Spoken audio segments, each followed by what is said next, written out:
السميع العليم من الشيطان اللعين الرجيم. بسم الله الرحمن الرحيم. الحمد لله رب العالمين. الحمد لله الأول بلا أول كان قبله، والآخر بلا آخر يكون بعده، الذي قصرت عن رؤيته أبصار الناظرين، وعجزت عن نعته أوهام الواصفين. والصلاة والسلام على خير خلقه وأشرف بريته، سيدنا والشفيع ذنوبنا مولانا بأبي القاسم محمد. صل على محمد وعلى أهل بيته الطيبين الطاهرين الهداة المهديين الذين أذهب الله عنهم الرجس وطهرهم تطهيرا.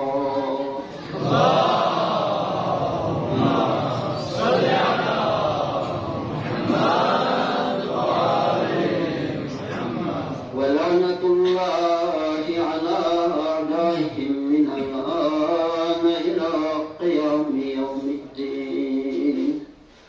أما بعد، بسم الله الرحمن الرحيم. قل هو الله أحد الله الصمد، لم يلد ولم يولد ولم يكن له كفوا أحد. صدق الله العلي العظيم. صلوات اللهم صل على محمد وآل محمد. پروردگار تیری عزت نہ جلال نہیں سنزاوت خدا بندہ میں سیم پتر گنگوئی جو کل پریاری بارگاہی خدا بندہ میرا راما بن حراری ابی عبداللہ الحسینی عزت و مقام و منزلت رسل ازا سے بکل خدایا میں گناہ کبائر و صغائر چکل یا بخشش یا رحم الراحمین. خدا بندہ نقبت سکون و شفا شزد یا رحم الراحمین. ارواح المؤمنین و مؤمنات لا مغفرت شزد یا رحم الراحمین. آدم من کنی حوائج چکل روابط یا رحم الراحمین. خدا بندہ میں جوان کن کامل با عزت ذرائع رزق شزد یا رحم الراحمین. پروردگار حسینی ازادار دنیای گاو و شب کناری یدرسنا کو جان مال عزت و آبریاں حفاظت بس یا رحم الراحمین. دعا کن قبول سو شجر ست خلمے کا دوبارہ صلواتی تسلیم. اللہم صل علی محمد وآل محمد. جزاک اللہ. تو میں اپنی تقریر کی ابتدا سے پہلے آپ احباب سے درخواست کرتا ہوں تھوڑا سا آگے تشریف لائیں. بعد میں لوگ آ رہے ہیں. جزاک اللہ. تو مومنین گرامی، آیہ شریفہ سورۃ الاخلاص کی آپ کی خدمت میں تلاوت ہوئی. کل کچھ معروضات آپ کی خدمت میں پیش کی. تو سب سے پہلی بات یہ تھی کہ چونکہ دین کی بنیاد خدا کی معرفت ہے. توجہ ہے نا لوگوں کی؟ ہاں، دین کی بنیاد خدا کی معرفت. انبیاء، اولیاء، ائمہ، رہنمائے خدا اللہ کی طرف سے انسانی ہدایت کے لائق سب نے اپنی زندگی جس چیز پہ خرچ کی، اپنی زندگی جس چیز کے لیے وقف کیا، وہ کیا ہے؟ توحید ہے۔ خدا سمجھ آ جائے اگر کسی انسان کو، خدا کی پہچان، خدا کی معرفت اگر ہو جائے انسان کو، باقی چیزیں اسے خود بخود سمجھ میں آ جاتی ہیں۔ بلکہ انبیاء کی معرفت، رسولوں کی معرفت، ائمہ کی معرفت بھی جسے آج کل کہتے ہیں ڈیپینڈ ہے، موقوف ہے، منحصر ہے کہ وہ اس کی بھیجنے والے کی پہلے شناخت رکھتا۔ میں آپ کو اس کی مثال دیتا ہوں۔ جیسے اب میں نے کل بھی وعدہ کیا ہم بات کو سمجھا کے آگے بڑھیں گے، اس بات کی تقریر آپ کو سمجھ نہ آئے تو اس کا فائدہ نہیں ہوتا۔ جیسے اگر آپ کے پاس کوئی قاصد آ جائے، قاصد سمجھتے ہیں نا؟ کیا کہتے ہیں قاصد کو اردو میں؟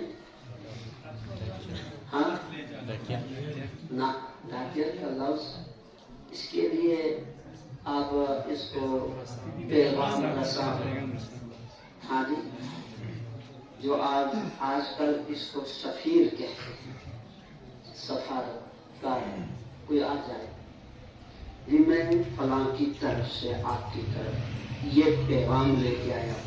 جیسے ایک ملک میں کسی ملک کا کوئی سفیر آتا ہے، مثال اگر وہ ملک ہو افریقہ جیسے کسی کوئی پسماندہ ترین کسی ملک کا ہو سفیر، ایک تو ہوتا ہے ایک سفارتی، ایک اپنا ایک حضور ہوتا ہے جس کے ساتھ سفیر کے لیے جو اہتمام کرتے ہیں، ایک تو وہ ہوتا ہے۔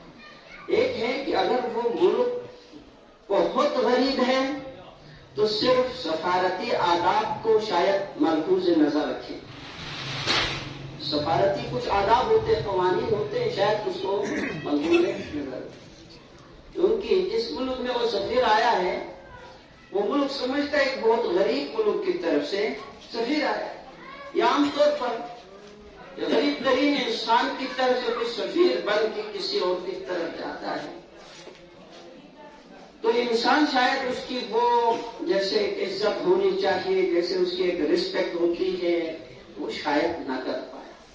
لیکن اگر فرض کرے آج کل کی دنیا کے مطابق سفیر ہو امریکہ کا، سفیر ہو جاپان کا، فرانس کا، روس کا، چائنا کا، ہاں جو اس وقت دنیا کی بہت بڑی طاقت ممالک سمجھے جاتے ہیں، اگر ان کی طرف سے سفیر ہو تو بسا اوقات چھوٹے ممالک کا وزیر اعظم بھی اس سفیر کے استقبال کو ایئرپورٹ پہنچ جاتے ہیں۔ ایسا ہی ہوتا ہے۔ کیوں؟ کیونکہ بھیجنے والے کی جتنی شناخت، معرفت، اس کی پہچان یا اس کی قدر و منزلت جس کی طرف بھیجا گیا ہے اس کے دماغ میں ہوگا، سفیر کی اتنی ہی عزت ہوتی ہے، گرچہ یہ عزت اس سفیر کے نہیں ہے، اس ملک کی ہوتی ہے۔ بالکل اسی طرح انبیاء خدا کی شناخت، معرفت انسانی معاشرے میں ان کی جو عزت ہے وہ ہر انسان کے دل و دماغ میں جتنا اس کے دل و دماغ میں بھیجنے والے کی عزت ہے اتنا وہ اس کی طرف سے آئے ہوئے سفیر کی عزت کرتا ہے، اس نمائندے کی کیا کرتا ہے؟ عزت کرتا ہے۔ تو اس کا مطلب یہ ہوا انبیاء کی بھی عزت، ان کی بھی معرفت یہ انسان تب تک نہیں کر پاتا جب تک پہلے وہ بھیجنے والے کی قدر و قیمت نہ جانتا ہے۔ ائمہ کی بھی یہی ہے، پیغمبران خدا کی بھی یہی ہے، کیونکہ بھیجنے والے کی جب انسان معرفت حاصل کر لیتا ہے تو اس کی طرف سے جو بھی آئے گا انسان خود بہت اس کی عزت کرنا شروع کرتا ہے، اس کا ماننا شروع کرتے، در حقیقت اس کا ماننا نہیں ہوتا، بھیجنے والے کا ماننا ہوتا ہے۔ سمجھ آ گیا؟ یہ جملہ سمجھ آ، اب ہم آگے بڑھتے ہیں۔ اسی لیے میں نے کل بھی عرض کیا تھا ہمارے 3 بنیادی بنیادی عقائد ہے توحید، رسالت اور قیامت۔ ان میں سے بھی اساسی ترین، بنیادی ترین، جس کو کہا جاتا ہے اصولوں کی علت الاصل، بنیاد، منبع، توحید، رسالت کے لیے بھی اور قیامت کے لیے بھی توحید ہے۔ جس طرح اعمال میں نماز کو سمجھا جاتا ہے نا، اعمال میں بنیاد کیا ہے؟ نماز۔ حدیث ہے ان قبلت ما سوا وان ردت رد ما سوا۔ نماز قبول تو سب قبول، نماز رد تو سمجھ آ رہے سب مردود۔ ایسا ہوتا ہے نا۔ بالکل اسی طرح جب آپ عقائد کو پڑھیں، جب آپ عقیدے کی بحث میں آ جائیں تو یوں سمجھیں توحید جس کی قبول، جس کی توحید مکمل، جس کی توحید کی معرفت مکمل، سمجھو اس کی رسالت کا عقیدہ بھی مکمل ہے، اس کے قیامت کا عقیدہ بھی مکمل ہے، اس کی امامت کا عقیدہ بھی مکمل ہے۔ اور جس کی عقیدہ توحید میں اگر کہیں کوئی خلل، کوئی نقص، کوئی کمی رہ جائے تو سمجھو اس کی پھر باقی کوئی بھی چیز مکمل ہونے کا سوال ہی پیدا نہیں ہے۔ بنیاد ہے، اساس ہے، اللہ کی شناخت، اللہ کی معرفت اساس دین ہے۔ اس لیے ہماری کوشش ہوگی، جیسے میں نے کل بھی آپ کی خدمت میں عرض کیا ہے، بہت سارے مطالب ہیں توحید کے حوالے سے۔ ہمارے یہ نسل نو کو نہیں پتا، آپ بزرگان کی خدمت میں ہو سکتے بزرگ علماء بیان کر چکے تھے، مگر یہ ہمارے نسل نو کو نہیں پتا ان چیزوں کا۔ تو اگر آپ صلوات پڑھ دیں تو میں آگے بڑھنے کی کوشش کرتا ہوں انشاءاللہ۔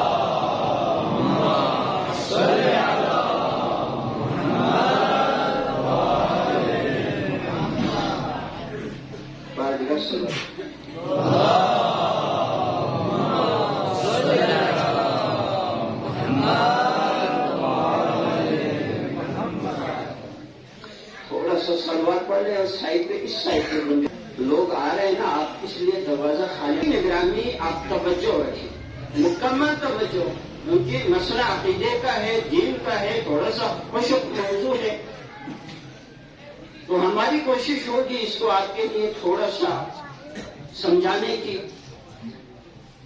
تو قرآن مجید کی جتنی صورتیں ہیں، گرچہ ہر سورہ کے اندر کسی نہ کسی عنوان میں اللہ کی وحدانیت کا تذکرہ ہے، لیکن وہ صورت جو اول سے لے کے آخر تک خدا کی توحید کو بیان کرتی ہے، وہ کون سی صورت ہے؟ سورہ توحید، قل هو اللہ، جس کی ہم تلاوت کریں، سورہ اخلاص ہے۔ اسی وجہ سے احادیث میں جتنی فضیلت اس سورہ کی پڑھنے کی ہے، اتنی فضیلت کسی اور سورہ کی پڑھنے کی نہیں۔ ایک حدیث جو کل آپ کی خدمت میں بیان کی تھی، یاد ہے آپ کو؟ حدیث یاد ہے نا کل والا؟ مفہوم ذہن میں ہے؟ مفہوم یہ تھا کہ پیغمبر نے فرمایا کہ جس نے ایک بار اس سورہ کو پڑھا، اللہ تعالیٰ اسے قرآن کی 1/3 حصہ پڑھنے کا، 3 میں سے 1 حصہ پڑھنے کا اجر دیتا ہے۔ جس نے اس سورہ کو 2 بار پڑھا، اللہ اسے قرآن کی 3 میں سے 2 حصے یعنی 20 پارے پڑھنے کا ثواب دیتا ہے۔ جس نے اس سورہ کو 3 بار پڑھا، اللہ اسے پورے ختم قرآن کا ثواب عنایت فرماتا ہے۔ ایسا بالکل اسی طرح ایک اور حدیث ہے، میں آج آپ کی اس سورہ کی پڑھنے کی فضیلت کے حوالے سے، حضرت سعد ابن جبل پیغمبر کے نامی گرامی اصحاب میں سے ان کا شمار ہوتا ہے، بڑے صحابہ میں سے تھے۔ ان کے بارے میں روایت ہے کہ نبی کریم صلی اللہ علیہ وآلہ وسلم فرماتے ہیں، اللہ تبارک و تعالی نے ایک دن جبرائیل علیہ السلام کو بھیجا زمین کی طرف، اکیلے نہیں تھے، 70,000 ملک کے ساتھ بھیجا۔ توجہ، کتنے؟ 70,000 ملک کے ساتھ بھیجا۔ پیغمبر سے کہا کہ یا نبی اللہ نے مجھے بھیجا ہے تاکہ میں آپ کے جو صحابی ہے نا معاذ ابن جبل، اس پر ہم سب سلام پڑھیں۔ اللہ، فرشتہ جبرائیل 70,000 فرشتے لے کے آئے پیغمبر کی خدمت میں اور کہا کہ اس لیے بھیجے گئے ہیں تاکہ آپ کے جو صحابی ہے حضرت معاذ ابن جبل، ہمیں حکم دیا گیا ہے جہاں پر جا کر اس کو درود و سلام پہنچاؤ، ان کے اوپر سلام پڑھ کے آ جاؤ۔ پیغمبر گرامی علیہ السلام نے سوال کیا جبرائیل سے، فقلت یا جبرائیل، پیغمبر نے فرمایا اے جبرائیل، بما یستحق صلاتکم علیہ، کس چیز نے تم سب ملک مقربین کے سلام کا اسے حقدار بنایا؟ سوچ نہیں رہے نا کیا سوال کیا پیغمبر نے؟ کس چیز نے، کون سا عمل ایسا تھا معاذ بن جبل کا کہ تمہیں اور تمہاری جو پوری جماعت ہے 70,000 فرشتوں کو اس کے اوپر سلام بھیجنے کے لیے زمین پہ بھیجا گیا؟ کس چیز سے، کون سا عمل ایسا تھا؟ تو جبرائیل، فقال جبرائیل علیہ السلام بقراءۃ قل هو اللہ احد، تو جبرائیل نے کہا یہ ہمیشہ اس سورے کی تلاوت کرتا رہتا ہے۔ قل هو اللہ احد کی قراءت اور تلاوت نے اس کو 70,000 ملائک کے درود و سلام کا حقدار بنایا۔ 70,000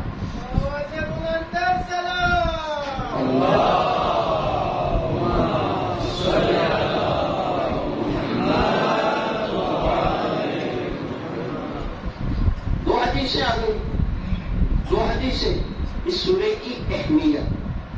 تیسری حدیث اس سورے کے حوالے سے،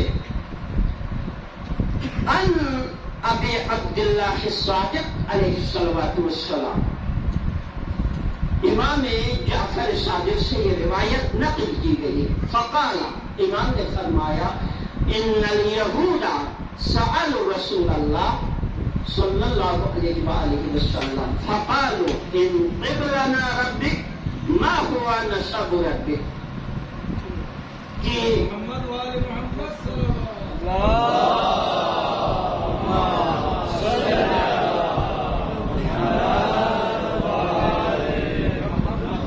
امام فرماتے ہیں، امام سے روایت امام فرماتے ہیں کہ یہود پیغمبر کی خدمت میں آیا، انہوں نے کہا، پیغمبر سے سوال کیا، تمہارے رب کا جو قبلہ ہے ہمیں معلوم ہو گیا فلاں قبلہ ہے، ما ہوا نسب ربک، تمہارے رب کا نسب کیا ہے، جسے کہتے ہیں حسب و نسب، آج کل شناخت، پہچان، یا عرب میں ہوتا تھا اس طرح تعارف کراتے تھے، جی میرا نام یہ ہے، میرا پس منظر خاندانی پس منظر یہ ہے، میرا قبیلہ یہ ہے، جو بھی خصوصاً جنگوں میں تو یہ زیادہ ہوتا تھا، جیسے واقعہ کربلا میں بھی آپ کو جا بجا ملتے ہیں، جانے والے ہر ایک نے اپنا تعارف کرایا، میں فلاں ابن فلان ہوں، فلاں خاندان سے میرے آبا و اجداد کے کارنامے، یہ اس طرح ہوتا ہے عرب میں۔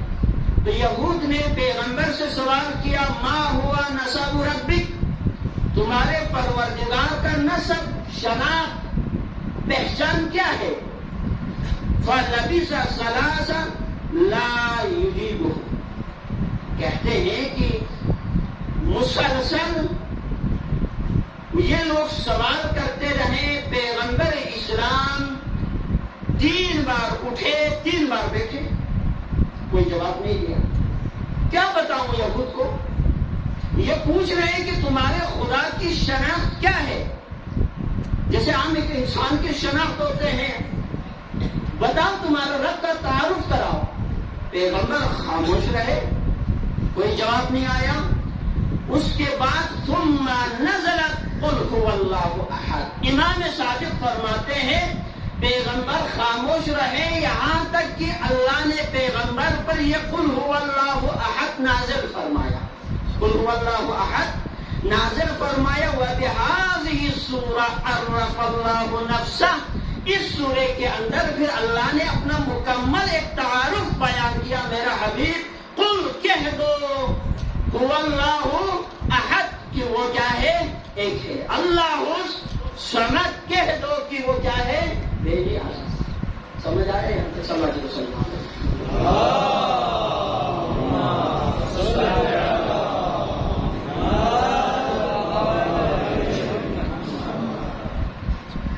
اس سورے کے پڑھنے کا بڑا ثواب ہے. پھر وہی کتنا ثواب؟ بہت بڑا ثواب ہے. نبی گرامی علیہ السلام میں جو کل والی حدیث ہے، یہ حدیث اس سلسلے میں آگے موجود ہے. پیغمبر فرماتے ہیں جو کل والی روایت جس نے ایک بار پڑھا سورہ سے قرآن کا، جس نے 2 بار پڑھا 2/3، 3 بار پڑھا 3 حصے کا، اس کے ساتھ پیغمبر کی حدیث آگے جاری ہے. وہ فرماتے ہیں وَكَذَلِكَ أَنْتَ يَا عَلِي وَكَذَلِكَ أَنْتَ يَا عَلِي إِنَّمَا مَثَلُكَ مَثَلُ قُلْ هُوَ اللَّهُ أَحَدٌ. اے علی تیری مثال بھی قُلْ هُوَ اللَّهُ أَحَدٌ کی طرح. تیری مثال بھی قُلْ هُوَ اللَّهُ أَحَدٌ کی طرح. قُلْ هُوَ اللَّهُ أَحَدٌ آپ کو سمجھ آئے گا حدیث. وَإِنَّ مَنْ قَرَأَ، پیغمبر فرماتے جس نے یہ پڑھا اس کو اتنا اتنا. پھر فرماتے وَكَذَلِكَ أَنْتَ يَا عَلِي، بالکل اے علی تیری مثال ایسے ہی ہے. اس امت کے درمیان تیری مثال جس طرح قرآن کی آیت میں قل هو اللہ کی حیثیت ہے، یا یوں کہوں قرآن کی سورتوں میں جس طرح قل هو اللہ کی حیثیت ہے، تیری مثال اس امت میں وہی رکھتا ہے، وہی حیثیت، وہی مثال ہے. کیسے؟ پیغمبر فرماتے من احبک بقلبہ فکان لہ ثلث ثواب العباد. پھر پیغمبر فرماتے علی تیری مثال قرآن کی قل هو اللہ کی طرح ہے. جس طرح قل هو اللہ پڑھنے والے کو قرآن کی 1/3 کا ثواب ملتا ہے، جس نے تیرے ساتھ زبان سے محبت کی، محبت کا اظہار زبان سے کیا، اللہ اسے پورے انسانیت میں سے نصف و ثلث کا ثواب، 1/3 کا ثواب تجھے عنایت فرمایا.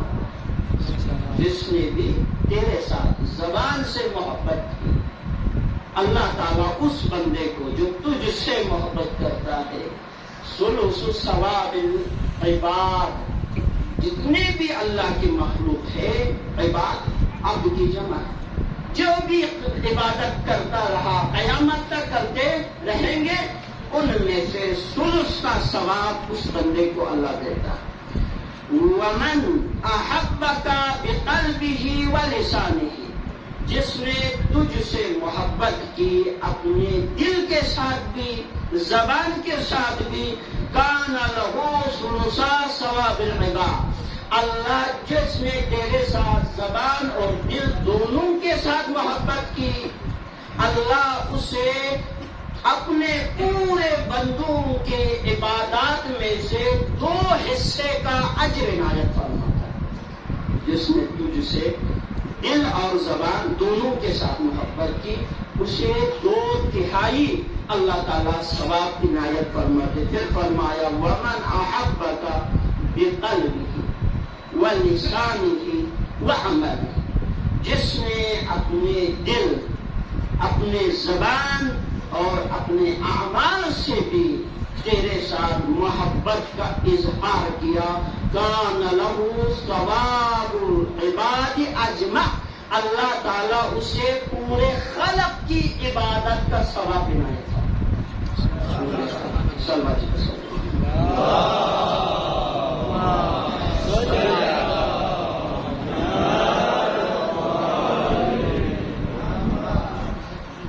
یہاں تک سمجھ آ گیا؟ ہاں، کیا فرمایا؟ 2 چیزیں. ایک، مولا کی نسبت قرآن میں قل هو اللہ کی طرح ہے. جتنی حیثیت اس قل هو اللہ کی ہے، اتنی ہی حیثیت خدا کے بندوں کے درمیان علی کی ہے. جس طرح خدا کو پہچاننے کے لیے قل هو اللہ پڑھنا ضروری ہے، اتنا ہی خدا کی شناخت اور پہچان کے لیے علی کا ماننا کیا ہے؟ ضروری ہے۔ علی کو مانے بغیر خدا کو پہچاننا ممکن نہیں، ایک انسان کے لیے ممکن نہیں۔ اب توجہ کرو، خدا کی یا کسی بھی چیز کی شناخت اور پہچان کے دو طریقے ہیں۔ توجہ، کتنے طریقے ہیں؟ دو۔ ایک طریقہ ہے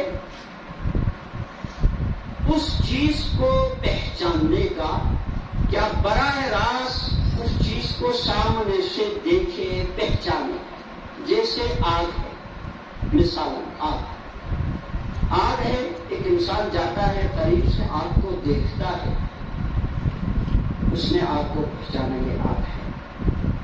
دوسرا طریقہ ہے پہچاننے کا، اس کی آثار دیکھتا ہے، جیسے اٹھتا ہوا دھواں دیکھا، بندے کو یقین ہو جاتے آگ جل رہا ہے، ایسا ہی یہ اس کی آثار سے، اس نے آگ کو نہیں دیکھا، اس نے آگ نہیں دیکھا، اس نے آثار دیکھا، پھر بھی پہچان جاتا ہے۔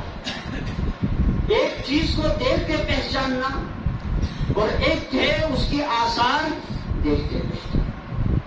خدا کی پہچان کے بھی یہی دو طریقے ہیں، خدا کی پہچان کے لیے بھی یہی دو چیزیں، یا تو یہ ہے کہ بندہ رب کو ہی پہچانے، اللہ ہی کو پہچانے بغیر آثار کے، بغیر کسی خلق دیکھے۔ یعنی ایک ہے جیسے آپ نے مخلوق دیکھا خالق کو پہچانا، مصنوع دیکھا ثانی کو پہچانا، ہے نا؟ تعمیر دیکھی آپ نے، عمارت تعمیر کرنے والے کو پہچانا۔ ایک طریقہ یہ ہے، قرآن مجید میں یہ دونوں طریقے، ایک تو کیا قرآن مجید نے بھی کہا سَنُرِيهِمْ آيَاتِنَا فِي الْآفَاقِ وَفِي أَنفُسِهِمْ حَتَّى يَتَبَيَّنَ لَهُمْ أَنَّهُ الْحَقُّ۔ ہم نے اپنی نشانیاں انسان کی نفس کے اندر، نفس کے باہر، کائنات میں، آفاق میں بھی رکھا ہے، اس پہ غور و فکر کرو یہاں تک کہ تمہیں معلوم ہوگا انہ الحق، کہ پروردگار حق ہے، سچا ہے، برحق ہے۔ خدا کی حقانیت پہ یقین آئے گا انسان کائنات پہ غور و فکر کرنے کے بعد۔ ایک طریقہ یہ ہے رب کو پہچاننے کا، اپنے آپ پر، مخلوق پر سمجھو، اپنے آپ ہے، کائنات ہے، یہ سب ایک ہی چیز ہے، مخلوق دیکھ کر خالق کو پہچاننا، مصنوع دیکھ کر ثانی کو پہچاننا، یہ ایک طریقہ ہے۔ دوسرا طریقہ ہے خالق دیکھے بغیر، اب یوں کریں، مصنوع دیکھے بغیر،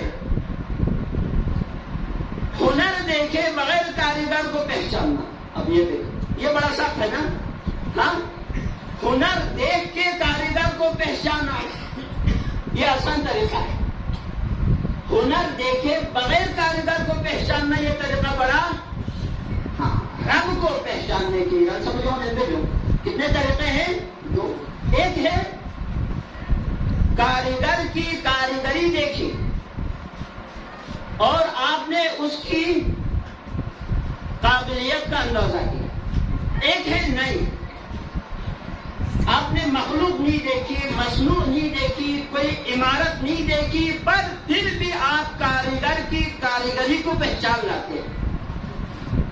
خدا کی پہچان کے یہ دو راستے ہیں، دو راستے، ان میں سے ایک راستہ عام انسانوں کے لیے، ہمارے لیے ہے، پورے خلق کے لیے، کہ رب کو پہچاننے کا جو پہلا طریقہ میں نے کہا، مصنوع کو دیکھا، ہاں، خلقت دیکھی، خالق کو پہچانا، کائنات دیکھی، کائنات بنانے والے کو پہچانا، انسان دیکھا، انسان بنانے والے کو پہچاننا، یہ آسان طریقہ ہے، یہ عام انسانوں کے لیے ہے، پر کسی مخلوق دیکھے بغیر خالق کو پہچاننا یہ مرحلہ ائمہ کے لیے ہوتا ہے۔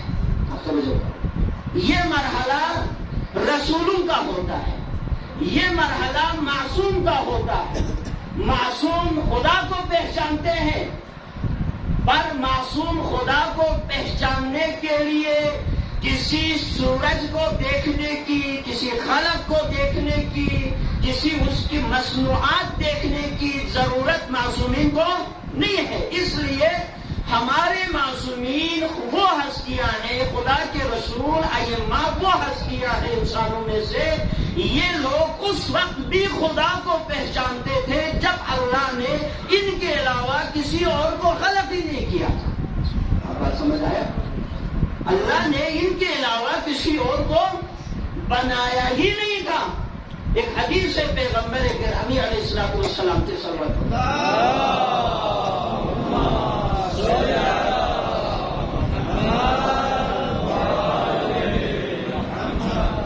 میری بات پہنچ رہی ہے آپ لوگوں تک؟ ہاں،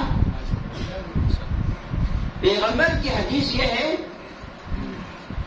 اول ما خلق اللہ نوری، خدا نے سب سے پہلے جس چیز کو خلق کیا وہ میرا نور تھا. یہ پیغمبر کی حدیث ہے اور متفق علیہ حدیث ہے.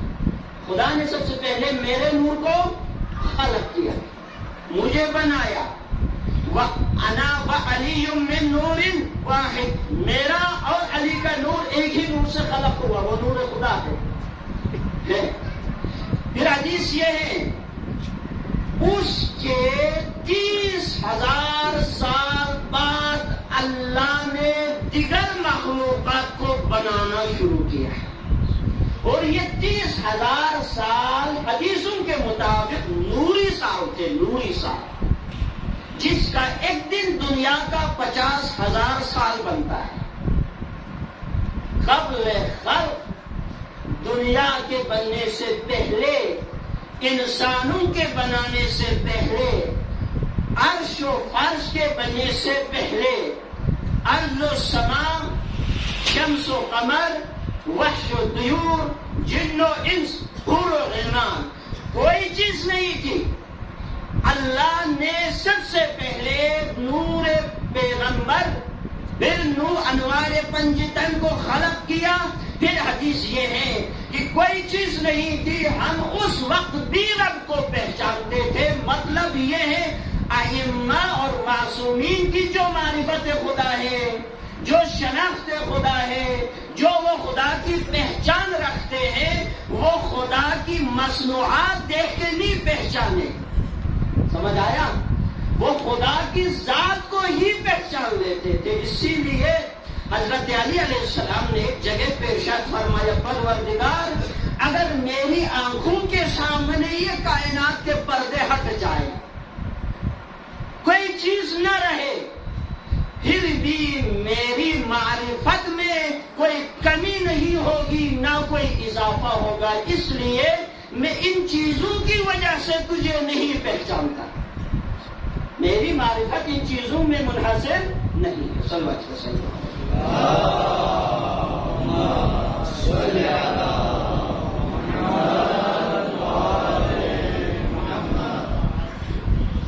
یہاں تک سمجھ آیا؟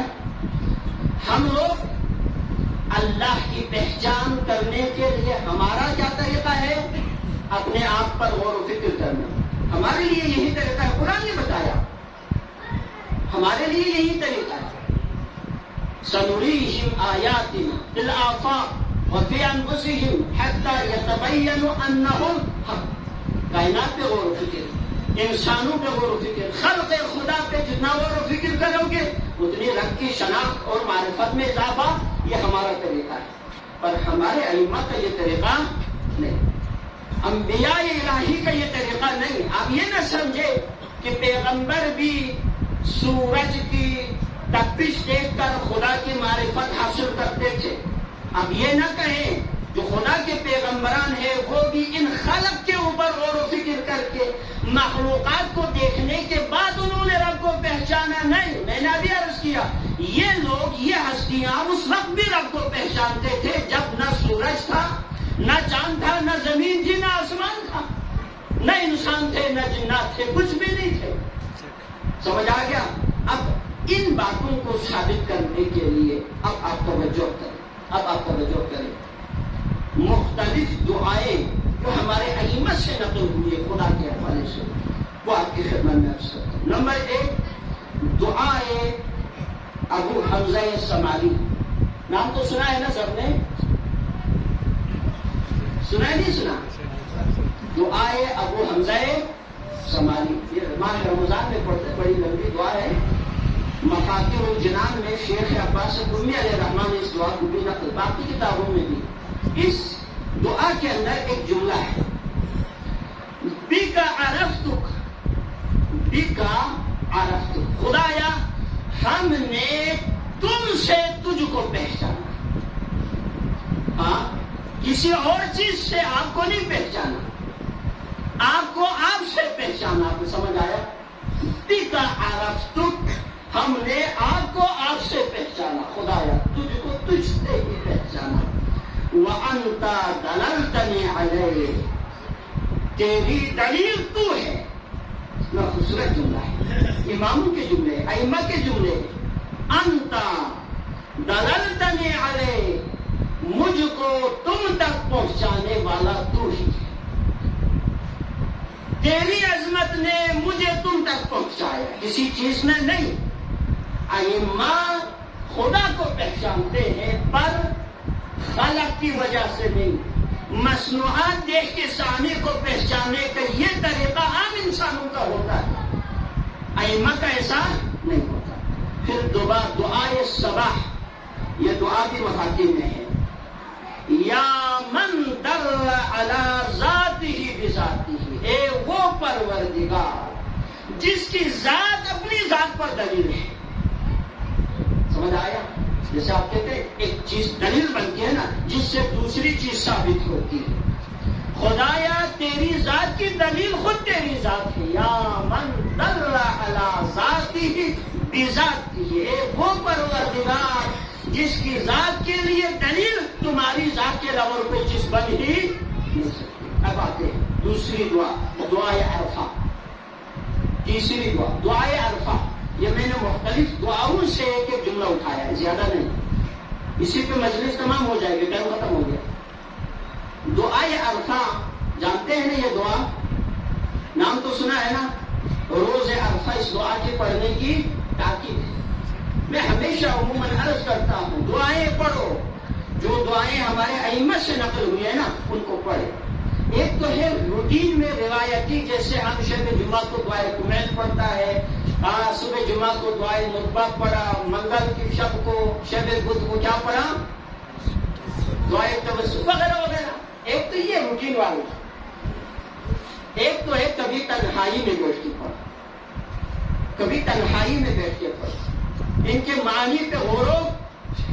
دعائے عرفہ یہ وہ دعا ہے جو امام حسین علیہ السلام نے، ایک تو ہے کہ سن 60 کے جو 8 ذی الحج ہے، امام تو مکہ چھوڑ کے نکلے، یہ اس کو آپ سمجھے 59، ایک سال پہلے کا ہے۔ جس سال حسین ایک تو ہے مدینہ سے 28 رجب کو نکلے، 4 شعبان کو حسین کعبہ پہنچے، اس سال کعبے میں حسین نے حج نہیں کیا، 8 ذی الحج کو حسین کعبے سے نکلے۔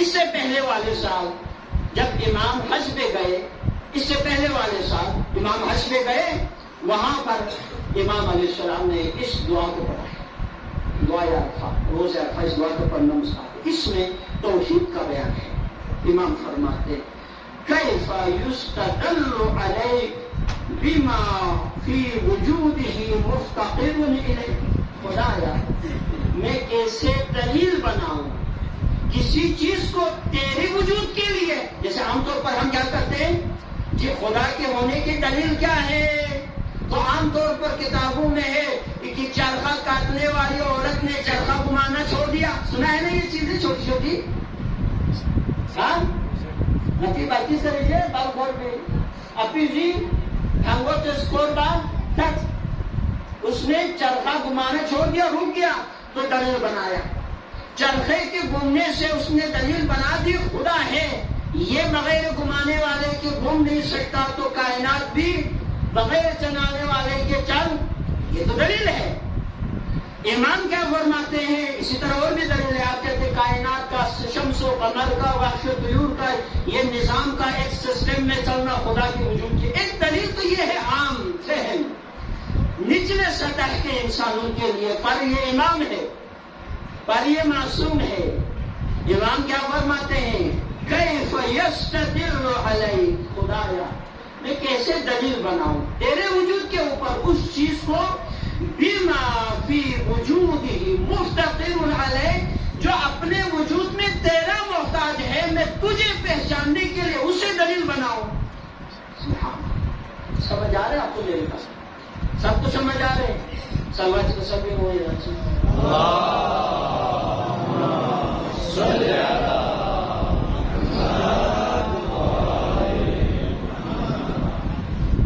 آگے اسی جملے کا آگے تصور ایکون لغیرک ظہور ما لیس لک، خدایا ایک تو ہے نا ظاہر ہونا، ایک ہے مخفی ہونا۔ ایک چیز ہے ظاہر ہے، ایک چیز چھپا ہوا ہے۔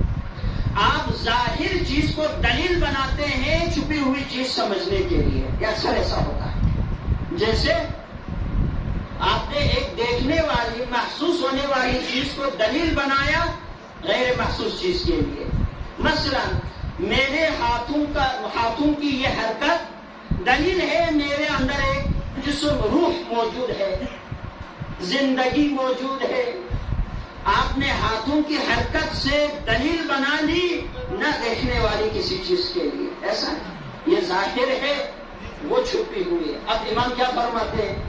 ایکون لغیر ذلک ظہور، خدایا کیا کوئی چیز اتنا واضح ہے کہ جتنی واضح، جتنا ظاہر تو نہ ہو تاکہ میں اس کے ذریعے تجھے پہچانوں؟ وَهَلْ لَكَ وَهَلْ أَنَّ الْأَشْيَاءَ أَظْهَرَ مِنْ، کیا کوئی چیز تم سے بھی کوئی ظاہر ہے، روشن ہو سکتا ہے، کلیئر اور واضح ہو سکتا ہے، تاکہ میں اسے دلیل بنا کر تجھے لوگوں کے سامنے یا اپنے ذہن میں کلیئر کر دوں؟ میرے ذہن میں، امام فرماتے ہیں، میرے دل و دماغ میں، میرے معلومات میں جتنا کلیئر تیرا وجود ہے اتنا کلیئر کسی اور کا وجود نہیں ہے۔ صلوات کے سلام۔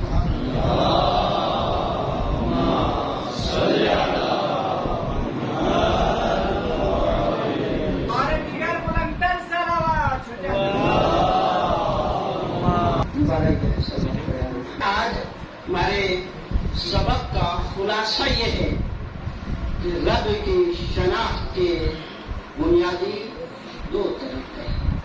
ایک اللہ کو ہی پہچاننا بغیر کسی مصنوعات کے، بغیر کسی مخلوق کے، یہ معرفت کا درجہ ائمہ کا ہوتا ہے، رسولوں کا ہوتا ہے، انبیاء کا ہوتا ہے۔ ہاں وہ لوگ اللہ کو پہچاننے کے لیے پھر کسی خلق کا سہارا نہیں لیتے۔ یہ عیب ہے، یہ ہم جیسے عاجز انسانوں کے لیے طریقہ ہے، پر ائمہ کے لیے نہیں۔ جدھر دیکھتے ہیں ان کو چیز سے پہلے خدا نظر آتا ہے، یہ مسئلہ۔ ہمیں یہ چیز نظر آئی، بنانے والے کا تصور بعد میں آتا ہے، چیز پہلے نظر آتا ہے۔ معرفت رکھنے والے انسان کو بنانے والے کا تصور پہلے آتا ہے، چیز کا، بننے والی چیز کا تصور بعد میں۔ وہ اسے دیکھ کر اسے پہچانتے ہیں، ہم اسے دیکھ کر اسے پہچانتے ہیں، بڑا فرق ہوتا ہے ان دو چیزوں۔ ہاں یہی وجہ ہے، بتا دوں ایک جملہ اس کا دوں اور تقریر اور آپ کی زحمت تمام کہنا چکا ہے۔ جیسے آپ لوگوں کے یہ خصوصاً نوجوان طبقے کے لیے جملہ بڑا فائدہ مند ہے۔ سورہ یوسف میں جناب یوسف کی زندگی کو بڑے خوبصورت طریقے سے بیان کیا گیا ہے 13ویں پارے کے اندر، ہے نا، بڑی وضاحت کے ساتھ۔ خصوصاً جناب یوسف اور زلیخا کے جو واقعات ہیں وہ بڑے تفصیل کے ساتھ بیان ہوا۔ ان میں ایک واقعہ ایسا بھی ہے، وہ یہ تھا کہ جس مرحلے میں زلیخا نے اپنے آپ کو بنا کے سنوار کے زینت دے کے خالصتاً اپنے آپ کو یوسف کے لیے تیار کیا، ایسا ہی ہے. اور 7 دروازے مقفل تھے، مقفل مینس لاک، بند تھے. اچھا، اور جناب یوسف کے سامنے اچانک اس نے اپنے آپ کو اظہار کیا، پردے میں چھپے رہے. جب یوسف اس کمرے میں داخل ہوئے، لاسٹ کمرے میں، اس نے اچانک اپنے آپ کو ظاہر کیا یوسف کے سامنے. اب مجھے بتاؤ، کیا زلیخا کو یوسف نے دیکھا یا نہیں دیکھا؟ نگاہ پڑی یا نہیں پڑی؟ اگر یوں کہیں کہ بار دوبارہ نہیں دیکھا تو پہلی بار نگاہ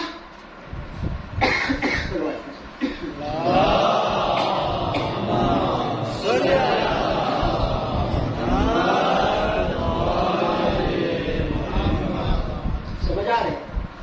پہلی نگاہ تو پڑی ہوگی نا، کیونکہ اس نے اچانک اپنے آپ کو سامنے ظاہر کیا. ظاہر ہے نگاہ تو پڑتی. پھر کیا وجہ ہے کہ یوسف زلیخا کی طرف متوجہ نہیں ہو سکے؟ یہ چیز اصل ہے جو سمجھنا ہے.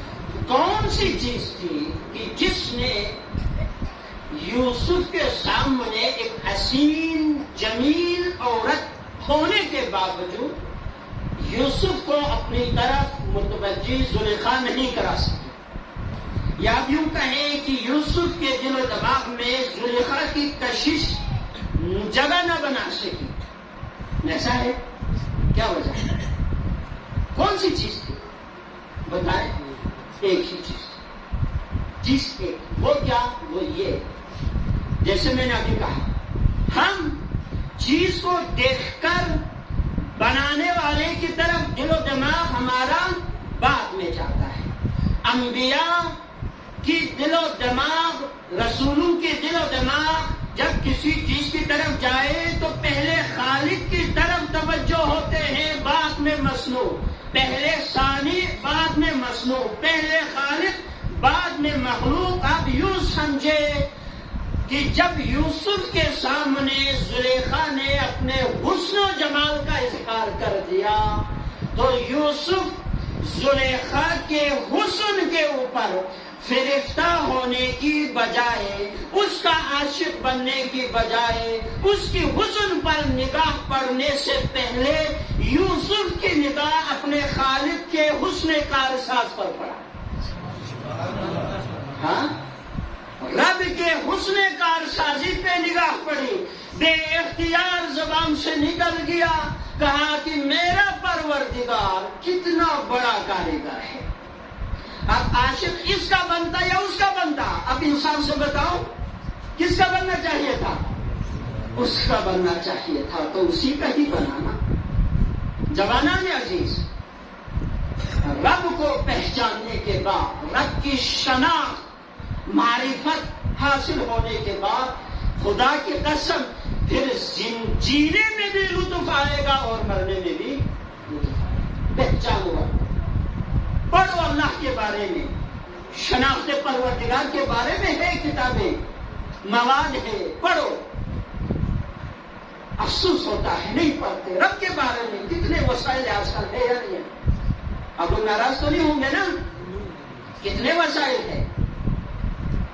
یہاں بیٹھ کے لندن والے عالم کو سن سکتے ہیں. کتنا خدایا تیرا شکر ہے، اتنے وسائل. ایک زمانہ ہوتا تھا بندہ کتاب کے لیے پہلے درخواست دے دے پیسے میں، ویزے کے لیے، پھر اخراجات جمع کرے، پھر وہاں جائے، کتابیں ڈھونڈے، ایک عالم کو سنے. اب کیا جیب میں بستر میں بیٹھ کے بندہ، کون سا مسئلہ ایسا نہیں ہے جس کا حل آپ کو نہیں ملتا؟ پڑھو، اللہ کے بارے میں پڑھو، پھر آپ دیکھیں گے آپ کا جینا بھی مقصد ہوگا، آپ کا مرنا بھی مقصد ہوگا. جوانان عزیز، یہ سہولیات ایک نعمت ہے تو نعمت کے بارے میں سوال و جواب بھی ہوگا. اب کوئی بندہ نہیں کہہ سکتا کہ خدایا میں یہ مسئلہ میں نہیں جانتا تھا، ایک ہاتھ پہ کلک کر لیتے. اب تو یہ اتنا فاصلہ ہے انسان اور معلومات میں، اتنا فاصلہ ہے کہ انسان انگلی کا کلک کر دے بس، اور اس سے زیادہ گیپ اب موجود ہی نہیں۔ کون سی زبان سمجھتے ہیں؟ فلان اس میں ہے، بلتی کو بلتی میں، شنا کو شنا میں، انگلش مین کو انگلش میں، فارسی مین کو فارسی میں، عربی کو عربی میں ہے۔ ہر زبان میں ہر مواد موجود ہے۔ آپ اس جدید نعمت سے کیا فائدہ لے رہا ہے؟ کیا فائدہ لے رہا ہے بتا دوں؟ یہ پرسوں میرا ایک دوست ہے، پی ایچ ڈی ڈاکٹر ہے بہت بڑا، اس کو کسی نیٹ کی ضرورت تھی، نیٹ جیسے ہوتا ہے نیٹ نہیں ملا، ڈھونڈتے ڈھونڈتے وہ گیا جی فلاں ادھر گیا، پھر ادھر بجلی نہیں تھی، ادھر گیا تو وہ 3-4 جگہوں پہ اس کو جانے کا اتفاق ہوا۔ آخر اسے ایک جگہ پہ کام شروع کیا، کہتے ہیں کہ وہ کام کے دورانی میں وہاں بجلی چلی گئی، پھر وہ کسی دوسری جگہ چلا، جیسے ہے بجلی کا ایشو، دوسری جگہ چلا گیا، وہاں کام کیا۔ وہ کہتے ہیں 3-4 جگہوں پہ تو میں 2-3 دن کام کے سلسلے میں مختلف نیٹ کے میں جاننے کا اتفاق ہوا۔ جس جگہ سرچ کرتا تھا، آپ کو پتا ہے وہاں ہسٹری باقی رہتا ہے نا، جہاں جہاں اس نے کہا کلک کیا، وہاں پر جو اس کی ہسٹری میں موجود تھا وہ ہمیشہ ہر چیز 150 سے 200 تک ایکس سے ہی شروع ہوتا تھا۔ سمجھ گئے نا؟ ہاں کیا ہے یہ؟ ایکس سے شروع ہوتا تھا۔ یعنی نوجوان نسل اس جدید دور میں، اس جدید مشینری سے، ٹیکنالوجی سے اللہ کو آسانی سے پہچاننے کی ایک سہولیت تھی آپ کے پاس، آپ نے اس سے اللہ کو پڑھنے کی بجائے کیا پڑھا؟ گناہ پڑھا۔ کیا دیکھا؟ گناہ دیکھا۔ کیا سنا؟ گناہ سنا۔ پوچھا نہیں جائے گا قیامت کے دن؟ ہاں، اللہ کے بارے میں ائمہ کی حدیثیں موجود ہے، میں نے ابھی عرض کیا، رب کو پہچانو گے تو جینا بھی مزہ اور مرنے میں بھی لطف آئے گا۔ بس میں نے تقریر بس کر دی۔ کبھی دیکھا ہے، کبھی سنا ہے آپ نے کہ ایک انسان موت کے دہانے پر ہو اور زندگی میں وہ خوشی سے ایک دوسرے کو مذاق کرے؟ مرنے والا، دونوں مرنے والا ایک دوسرے کو مذاق کرے، سنا ہے؟ مگر کربلا کے واقعے میں ہے۔ کیوں؟ سوال یہ ہے، یہ حبیب ابن مظاہر اور زہیر ابن قیم کے بارے میں ہے۔ صبح عاشور تھا، یعنی وہ دونوں اتنے خوش تھے، پر لطف زندگی، خوف ظاہری جو خوف و خطر ہے، یہ انسان جو اللہ کو پہچاننے والے ہیں نا، ان کے سامنے اس خوف کی کوئی حیثیت، خوف ہی خوف کھاتے ہیں اللہ والوں سے۔ ہاں، ہر کوئی خوف سے خوف کھاتے ہیں نا، پر خوف کو بھی جہاں سے خوف آتا ہے وہ کون ہے؟ اللہ والے۔ ڈر کو بھی ڈر لگتا ہے اللہ والوں سے۔ وہ اتنے بہادر بن جاتا ہے، موت کو بھی موت دے دیتا ہے، موت کو بھی مارتا ہے۔ کون؟ اللہ والے۔ اس لیے وہ مرتا نہیں، انسان کو موت مارتا ہے نا۔ پر کچھ انسان ایسے ہوتے ہیں، یوں سمجھے وہ موت کو بھی مار کے زندگی حاصل کرتا ہے۔ قرآن نے گواہی دی، یہ لوگ مرے نہیں ہیں، یہ لوگ کیا ہے؟ زندہ ہے۔ کیوں؟ چونکہ جب رب کو پہچانتے ہیں نا، اس کی وجہ کیا ہے؟ ایک انسان پوری زندگی اللہ والا، پورا کام اللہ کے لیے کرتا ہے نا، اللہ کے لیے کرتا ہے نا۔ وہ اپنا عشق حقیقی جو اس کا اللہ کے ساتھ ہے، پوری زندگی کا عمل اللہ کے لیے۔ اچھا، اور جب ایک انسان مرنے جاتا ہے جس کی پوری زندگی اللہ کے لیے بسر ہوئی ہو، جوں وہ لمحہ اللہ قریب آتا ہے نا، اس کو پتا ہے میں نے اللہ کے سامنے جانا ہے، کتنا خوش ہوگا. ذہنی طور پر ہم سوچیں، فکری طور پر سوچیں، کتنا بڑا خوش ہوتا ہوا ہو جائے گا. کیونکہ وہ سمجھتا ہے کہ یہ جسم میرے اور اللہ کی ملاقات میں ایک رکاوٹ ہے. جتنا جلد اس جسم سے یہ جان نکلے اتنا جلد میں اپنے رب کے سامنے پہنچ جاؤں گا. اپنے اعمال کا بدلہ، رب کی طرف سے جو جزا و احسانات انسان کو جو مغفرت و رحمت ملنی ہے وہ اس کا شدت سے انتظار کرتے ہیں. ایسے لوگ کبھی موت سے ڈرتے نہیں. واقعہ کربلا میں ایسے ایسے حادثات، ایسے ایسے نمونے موجود ہیں کہ اللہ والے، جیسے میں نے ابھی آپ کو مثال دی، زہیر ابن قیم نے حبیب ابن مظاہر سے مزاح کیا. صبح عاشور حبیب نے کہا زہیر یہ کیا کر رہے ہو، کیا کر رہے ہو؟ کہا حبیب جانتے ہو نا میں عام مذاق کرنے والوں میں سے نہیں ہوں، پر یہ لمحہ میں انتہائی خوشی سے، جسے کہتے ہیں پھولا سمانے جا رہا. اتنا بڑا خوش کیوں؟ اس لیے کہ اب ہم اللہ سے چند فاصلے پر رہنے کے لیے، جیسے میں آپ کو اس کی ایک مثال دیتا ہوں.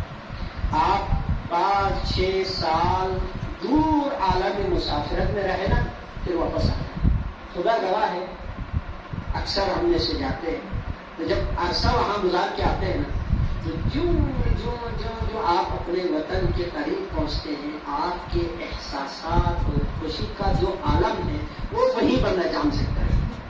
یا اللہ والے جو موت کے قریب جاتے ہیں وہ اتنا ہی خوش ہوتا ہے کہ اب ہم اللہ سے ملنے کے بالکل قریب آ رہے خوشی کے. بلکہ آیت اللہ مرتضیٰ مطہری نے اپنی مقتل کی جو مقتل مطہر ہے اس میں خوبصورت جملہ کہا ہے کہ جیسے جیسے شہداء کو وقت شہادت کے غربت کا پتہ چلتا تھا چہرے کھلتے جاتے تھے. غم کے آثار نہیں تھے، خوشی کے آنسو گرتے تھے ان کے آنکھوں سے. کب ہماری جان فرزند زہرا کے قدموں کے مثال ہے، کب ہماری جان. اور جس کو اجازت ملنے میں دیر ہو جاتی الٹا یہ کہ اس کی آنکھوں سے آنسو گرتے منتیں کرتے سماجت کرتے. اب آپ کربلا پہنچ گئے نا، تصور میں پہنچ گئے نا کربلا. 2 محرم کو حسین کربلا اب آ گئے. 2 محرم کو حسین کربلا. کیا واقعات ہوئے کربلا کے اندر، حسین کیسے پہنچے؟ بڑی تفصیلی روایات کتابوں میں درج ہے. میں مختصر کروں گا، مسائل زیادہ نہیں پڑھوں گا. روایت چپدین دی قافلو خوری قافلہ اسی لمزس حسین قافلولا اور کوفین کو اجازت نہ ملس خوری قافلہ یوزس یبن رسول اللہ زہرائی میں جو حسین نیا حکمیت یا کوفی متو زرے کوفی لم کو یا بند دیوی علاوہ یانگار شہنا نیالا یعنی یمبو دوزرے حکم نگرانی جیسے حسین قاتلو کوفی لم زلا کربلا یرون صحرائی دول نولی. روایت کو دائیں مذہچی و تون منا صحرائی مذہچی و تون منا حسین ذوالجناب کو اسی گنبہ متحسن حسین ذوالجناب کو گنبہ متحسن. اور تاریخ کربلا یہ ملسنگی لدی روایت والد حسین ملسنگی لدی حسین افتب اسی ملسنگی لدی گنبہ متحسن ہے. یہاں دیجئے ملسنگ سامرا ایک دام ملسنگ حسین ذوالجناب کو اسی حسین اطاعت مدر سر ملد بار مولا سے حکم بہنا ذوالجناب سے فرجو اما مرسنگی لروایتی کی مرسنگی حسین سی دل زیس زلجنا مدرس حسین گمبا لنز زیس زلجنا سی گمبا بلنز سمجھو سجو مرحلہ چکوئی با حسین آخری بار خیمگاہی نشاپی واہلا حسین زلجنا کو گمبا مسکس حسین دل زیس زلجنا سی جو گل بیت مولا سکینہ سی کامل شنی اپنی مولا نچی میں سے گمبا سوئی اپنا رسول اللہ یری دا لوگ شپا پہنچ جو سکینہ کی کامل شنی یہ مرحلہ بینو حسین دل جس زلجنا سی گمبا متاس اے مرحلہ چی کو جو ان سرزمین کربلائی کا پہلا قدم یقپنا ابی عبداللہ الحسین زلجنا سی گمبا متاس اجر کو گمبا متاس زلجنا سی ابی عبداللہ الحسین اسی کا سر بیس شاید یہ زلجنا کو دیو تخلت سے یہاں سی بدل بیس دے زلجنا دفتا وسن گمبا متاس یاب سے کا تاریخ البیت زلجناب دل حسین بدل بیس اختار دل بدل سواری دل 7 سواریاں بدلی لیکن گاز زلجناب کو سی گمبا متاس مولا سی کا سر بیس دین مولا تاغیر بستی رمیت دیت بستی ہوئی نسوس اسکت دری کمینگی چلا صحابی چی شخص بنو اسد کی قبیلہ نے اوریت پا اسکتس تن مولا تس انہلے کدا اسد من دیکھ لاقیت دے کو جو فل بس یبن رسول اللہ غی آبا و اجدادینا نسل دل نسل غیر دیکھ آباد دیتے دو انہا کدا غیر دوزری جس سبی من دا کو چیز رہتا چیزی زرس یبن رسول اللہ جس سول شد الفرات ینجا من دا یا مینگے چیز زرس یبن رسول اللہ نینواز رہتا یا مہنگی چیز جو کل نسی ابن رسول اللہ دی سولہ غازی راسل جلد مولا کا سلبیس یان چند سلبی مالا یان چند دی منتح و زمت کران لوگ سسون کتی روم بین کران پا تھارما سویت مکیو کران پا تھارما روایت ہو گئی کوسوس گاما پر گز پی بنو اسدی سین پا تھارما بزرگ امو رسیدہ مہنگا چک گل بائی نمت پخشن رکھولیتوس سلام دس بی زلا احوال پرسی سو مولا سی سوال دس انہلے بنو اسد بی بزرگ کہ دی میورا دی جنپی دی مرسل من تحت الغازرہ نینوا شد الفرات فلان فلان دی میں علاوہ سنجھانا چا من تحتی ہاں خوشی جس دے بزرگ کو یبن رسول اللہ نئی بزرگ کو نینا غیلا خوشی لک دی مرسل من تحت کو نینا من تحتی کلا عرض کربلا سزر یبن رسول اللہ نے زہرائی میگیو حسین دی سبی من دفنین من تحتک کو عرض کربلا مولا سی کا فرمی و دھونا عباس سنووی نسامان گونی ایک پھپ علی اکبر خیمتا میں تیاری بیوس حسین کا سلمی و واللہ بسا تھرما گاما یہ مرسلی کا قتل ظاہر پی جگئی نسل موے دخن گن ہے بل بسل زبح باید بی جگویوین واقعی ورود کربلائی نو یا روایت چشنیت محمل کن پاس خیمون تیار سوس فیلزلا علی رنجن بو خیمین و شخبی فوراً بعد علی رنجن بو زینب سفریات بس میگن فریعب بحار تو سنتاس کسربیوس اما فضا یا شخصنا باحر نگی میمو حسین لسکت رکھو میمو حسین لخیمیز کت رکھوس ابی عبداللہ الحسین بنو اسد کو نگر تعمیر پا زینب اسکت صدر بنو حسین خیمگاہی شخص حسین اسلیمو زینب میگی فریعب بحار تو سنتا من فریاد بنیت حسین کا سلم مسلمو دنبیا و زینب یام بھی فلسفہ چاہتا میں زینب جملے کا سلم و تیرا صبر و تحمل خسنا سے زینب کا سلم و نیمو حسین نادیر ببینه جون دوک پناه سکت موزینی یاد بیسکت چیگی که خاتون چیگی بخشی از بیسکت بگی سلام لکوس حسینی که سلمی